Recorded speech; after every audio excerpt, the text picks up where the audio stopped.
ఇంత కీలకమైన దీంట్లో ఉన్న మీరు మీ అందరినీ ఈరోజు కలవడం సంతోషంగా ఉంది.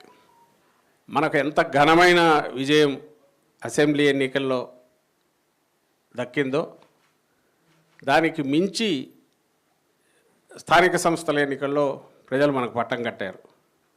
మీ అందరూ అంతగా నిలబడ్డారు గట్టిగా. దానికోసం పార్టీ తరఫున సర్పంచుల స్థాయిలో ఏదైతేమి ఎంపీటీసీలు జెడ్పీటీసీలు ఇవన్నీ కూడా అంతా 80 మున్సిపల్ ఎన్నికలు 80-90% మధ్యనే మన విజయం. బహుశా చరిత్రలో అరుదైన విజయం అది. అంటే ఎంటైర్ స్టేట్ కంప్లీట్ అసెంబ్లీ దగ్గర నుంచి కింది వరకు మొత్తం వైఎస్ఆర్సీసీ తప్ప ప్రతిపక్షం అనేది లేకుండా ఇదైంది. అయితే రకరకాల కారణాల వల్ల అదే మనకు ఇబ్బంది కూడా క్రియేట్ చేసింది. ఎందుకంటే మనమే ఎక్కువ ఎక్స్పోజర్, ఎక్కడ పోయినా మనమే ప్రాబ్లమ్స్ మీరే ఫేస్ చేయాల్సి వచ్చింది కింద. నెక్స్ట్ దీన్ని సంస్థాగతంగా మనం బలపడము, అలాగే మనం నెక్స్ట్ అధికారం లేకొచ్చినాక మీ విభాగం కానీ స్థానిక సంస్థల ద్వారా మనకు దక్కిన అధికారాలను, మనకున్న అవకాశాలను, మన నాయకత్వం స్థానిక సంస్థల ద్వారా చేయదగ్గ పనులు పూర్తి స్థాయిలో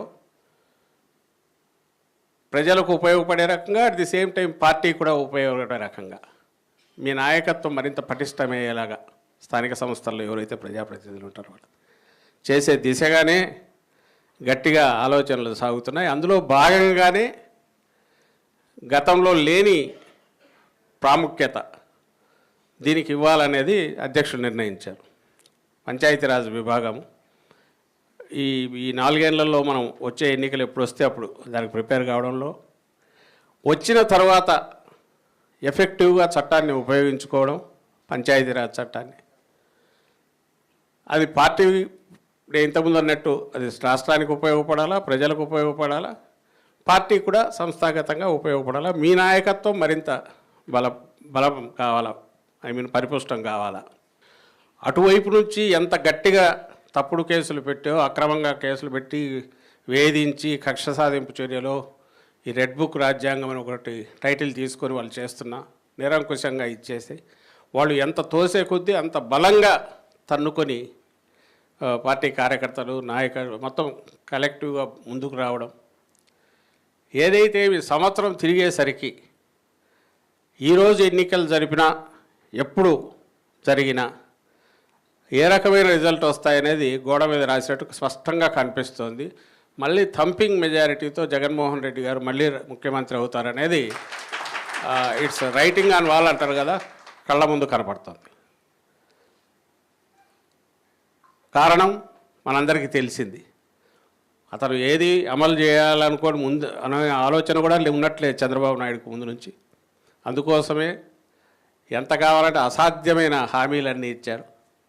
అమలు చేయాలనే ఆలోచన కూడా లేదు కాబట్టి అసలు ఇస్తున్నవి కూడా ఎందుకు ఇవ్వాలని అనుకున్నట్టున్నాడు, అనవసరం. బహుశా జగన్మోహన్ రెడ్డి గారి అనుభవం చూశాక ఏం చేసినా వీళ్ళు ఎన్నికల్లో అయితే ఓట్లు వేస్తారు, లేదు గ్యారెంటీ అయినప్పుడు ఆ మాత్రం కూడా ఎందుకు ఇవ్వాలనుకున్నట్టున్నాడు.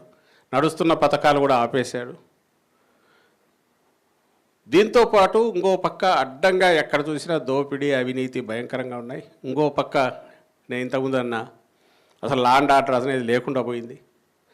ప్రతిపక్షంగా ఉన్న మన మీద మొదలు పెట్టిన అటాక్స్, పోలీస్ మొత్తం వ్యవస్థను లొంగ తీసుకునో, దాని ద్వారా మన మీద మొదలుపెట్టిన అటాక్స్, అణచివేత ఇప్పుడు సామాన్యుల మీద కూడా పోతుంది. సామాన్య ప్రజలు కూడా దానికి బలవుతున్నారు. ఎక్కడైనా సిస్టమ్ పూర్తిగా దాన్ని ఇట్లా పొలిటికల్ దీనికోసం వాడుకోవడం, దుర్వినియోగం చేయడం మొదలు పెడితే ఆఖరికి ఏం జరుగుతుందంటే సామాన్యులే దానికి సఫర్ అవుతారు. అది మొదలైంది.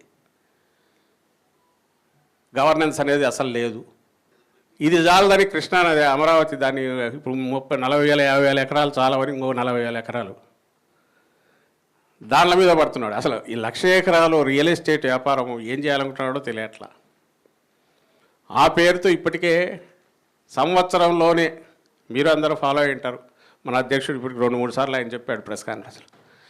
ఇప్పటికి అది 1,67,000 కోట్ల పైన అయింది ఏడాది ప్లస్ ఈ 2 months కలిపితే.